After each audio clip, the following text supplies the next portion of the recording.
안녕하십니까. 2019년 11월 5일 최병목의 팩트 시작하겠습니다. 오늘 조선일보에 나온 기사인데 크지 않게 나와서 많은 분이 아마 간과했을 가능성이 있습니다. 그런데 그 부분이 제가 보기엔 굉장히 의미가 있는 내용이고, 자, 앞으로 조국 전 장관 소환을 앞두고 있는 검찰이 이 부분을 제대로 확인하면 의외로 큰 사건이 될지도 모르겠다, 이런 생각이 듭니다. 왜 그러냐면 사실은 2014년 6월이니까 지금으로부터 5년 한 5개월 전쯤 되죠. 이때 정경심 교수가 동생 이름으로 해서 한국투자증권의 차명계좌를 개설합니다. 차명계좌.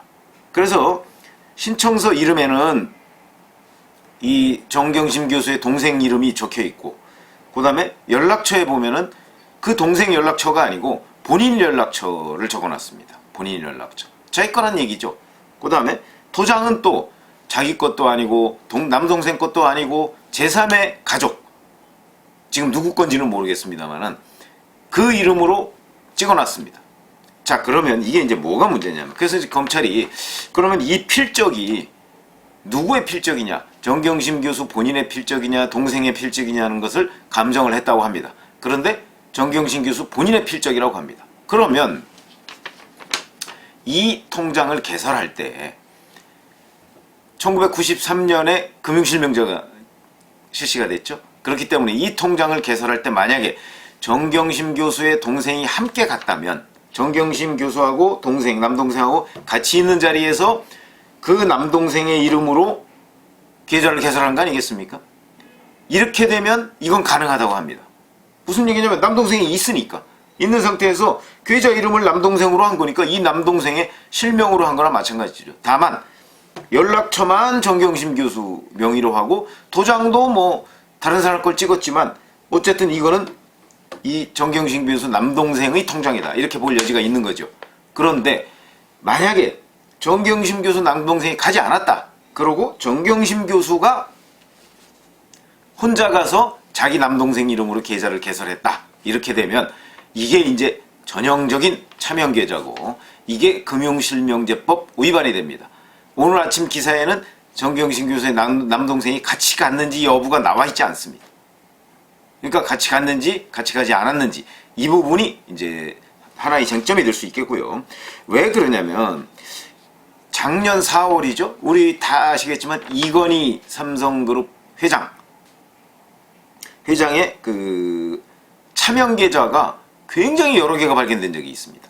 그때 금융위원회가 회의를 열어서 이 이건희 차명계좌를 가지고 있는 4개의 증권회사, 여기에 대해서 과징금을 매겼습니다. 그 과징금이 33억 9,900만 원입니다. 거기에 보면 뭐 미래에셋도 있고 뭐 한국투자증권, 이번에 정경심 교수가 5개월 전에 개설했다는 게 바로 한국투자증권이죠. 한국투자증권의 그 김경록 씨가 바로 정경심 교수의 자산관리인입니다. 그러니까 이 한국투자증권도 이건희 차명계좌를 당시에 가지고 있어서 과징금을 부과받았습니다.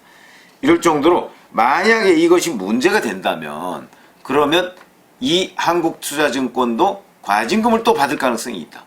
그러나 현재로서는 금융실명제법을 위반했는지 여부는 불투명합니다. 그거는 정경심 교수가 혼자 갔느냐 남동생을 데리고 갔느냐, 이런 문제죠. 근데 이게 왜 중요하냐면 우리가 지금까지 작년 1월에 정경심 교수가 또 남동생 명의로 차명 투자를 하죠. WFM 주식 12만 주를 삽니다.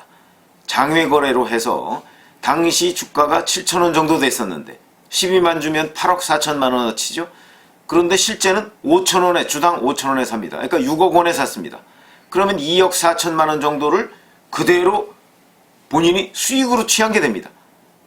그 당시 시점으로 볼 때 그렇습니다. 물론 나중에 팔지는 않아서 실질적으로는 뭐 손해를 봤다고는 하지만 그건 중요한 게 아니고 법률적으로는 그걸 매입했을 당시 가격이 굉장히 중요합니다.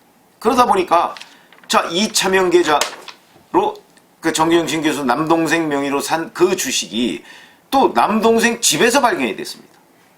그것도 현물 주식으로.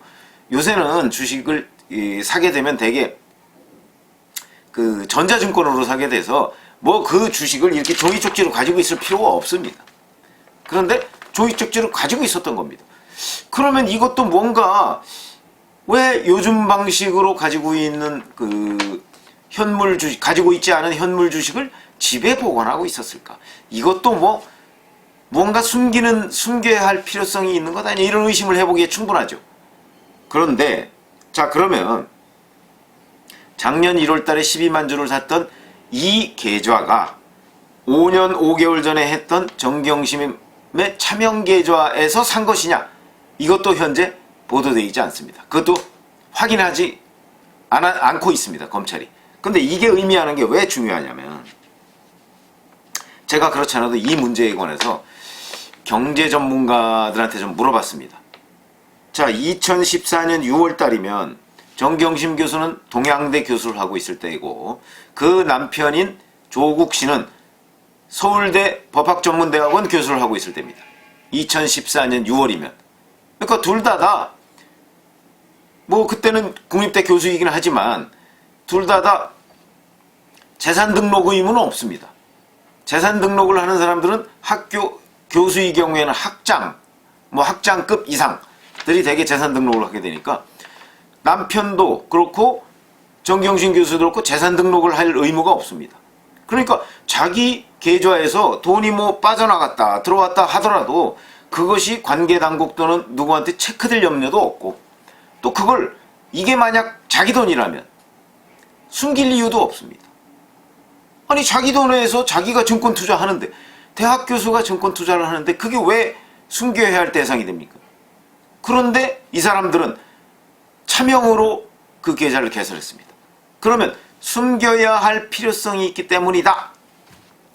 우리가 이렇게 얘기할 수밖에 없겠죠. 그렇지 않아도 제가 경제 전문가들한테 물어봤어요. 아니, 이게 숨겨야 할 필요성이 있다는 그거 외에 다른 가능성이 있느냐? 그러니까 왜 차명 계좌를 개설했을까? 하는 부분에 대해서 물어보니까 이 경제 전문가들이 답변을 잘 못합니다. 글쎄, 그럴 이유가 없는데, 아니, 자기가 증권 투자를 하는데 왜 그걸 굳이 남의 이름을 빌려서 하느냐? 그건 그 돈이 구린 돈이기 때문일 것이다. 다른 가능성은 아무리 생각해도 생각이 나지 않는다. 이렇게 얘기합니다. 구린 돈이라는 것은 우리가 흔히 얘기하는 비자금이죠. 그러니까 이 돈의 출처나 또는 이 돈이 앞으로 흘러 들어가는 과정 같은 것을 알릴 필요가 없는 경우, 아니, 알릴 필요가 아니고 알려서는 안 되는 경우, 그런 게 바로 통칭 비자금이라 할 수 있는 것이죠. 그러니까 이게 비자금일 가능성이 아주 높다. 이게 비자금이 아니라고 한다면 글쎄 무슨 자금일까요? 다들 이렇게 얘기하고 있습니다. 과연 무슨 자금이냐? 그러니까 이게 자기 돈이라면, 자기가 정말 교수로서, 자기와 자기 남편이 교수로서 정당하게 번 돈이라면 차명 계좌로 차명 증권 투자를 할 이유가 없습니다. 더군다나 요새 차명에 대한 금융당국의 규제가 얼마나 심합니까? 거기다가 2014년 6월이면 조국 교수, 남편인 조국 교수가 뭐 정치권에 발을 디딜 때는 아니지만 실질적으로 정치권에 발을 디디고 있을 때입니다. 왜 그러냐면 2012년 대선 때 그 동영상 같은 데서 여러 번 보셨죠? 조국 교수가 그 토론회 같은 데 나가서 당시 문재인 후보를 지지하는 연설도 하고 그랬습니다. 그때 문재인 후보가 그렇게 묻습니다. 그 청중들 중에 누군가가 앞으로 법무장관 누구 하시겠습니까? 쭉 하니까 지금 여기 나와 있는 조국 교수 어떻습니까? 뭐 그러니까 막 박수를 치고, 그 다음에 이거 농담이 아닙니다. 이런 얘기까지 합니다. 그러니까 만약에 2012년 대선에서 박근혜 후보가 아니고 문재인 후보가 당선됐다면 조국 교수는 그 당시에 뭐 민정수석이나 또는 법무장관이 됐을 가능성이 높습니다. 그로부터 한 2년 6개월 지난 뒤인 2014년 6월이죠. 이때는 적어도 형식상으로는 서울대 교수였습니다. 그러나 정치권에 발을 한 반쯤 들여놓은 일종의 폴리페서라고 볼 수가 있겠죠. 근데 폴리페서 뭐 재산 등록할 필요 없습니다. 더군다나 재산 공개를 할 필요도 없습니다. 등록도 안 했는데 무슨 공개를 합니까? 그런데도 이 사람은 차명 계좌를 개설해서 증권 투자를 했다 하는 것이죠. 이게 이제 괴자금일 가능성이 있다. 이게 자기 돈이 아니고 그러면 이게 무엇이겠는가? 우리가 이제 또 한 번의 유추를 해볼 수가 있습니다. 이거는 그야말로 유추입니다. 확인된 건 없고 검찰은 혹시 그 계좌에서 들어오고 나간 돈이 어떤지 하는 걸 알고 있지 않을까 하는 추정은 가능합니다. 그러나 지금 검찰이 사실은 금융계좌 추적 영장을, 압수수색 영장을 여러 차례 검찰에 요구했는데 검찰이 아니고 법원에 요구했는데 법원이 그걸 다 기각했다는 거 아닙니까? 그런 거 보면 아마 본격적인 금융계좌 추적은 이루어지지 못하고 있을 것이다. 그렇다면 2014년 6월에 5년 5개월 전에 개설한 이 차명계좌에서 어떤 돈이 들어오고 어떤 돈이 나갔느냐는 걸 명확하게 알지는 못해도 아마 개략적으로, 계좌 추적은 못하지만 개략적으로 어떤 그 관련자들의 증언을 통해서 혹시 알 가능성은 있을지 모르겠다. 그러나 그 부분에 관해서 현재 명확하게 드러나 있는 건 없습니다. 그러나 여하튼 이것은 의문의 자금일 가능성이 아주 높다 하는 점에서 본다면 우리가 하나 유추를 해볼 경우에 그 자금이 무엇일까? 현재 어디도 그 자금의 성격에 대해서는 쓰고 있는 데가 없고 취재도 잘 안 됩니다. 이런 걸 하나 상상해 볼 수가 있겠습니다. 뭐냐면 조국 장관의 동생이 있죠.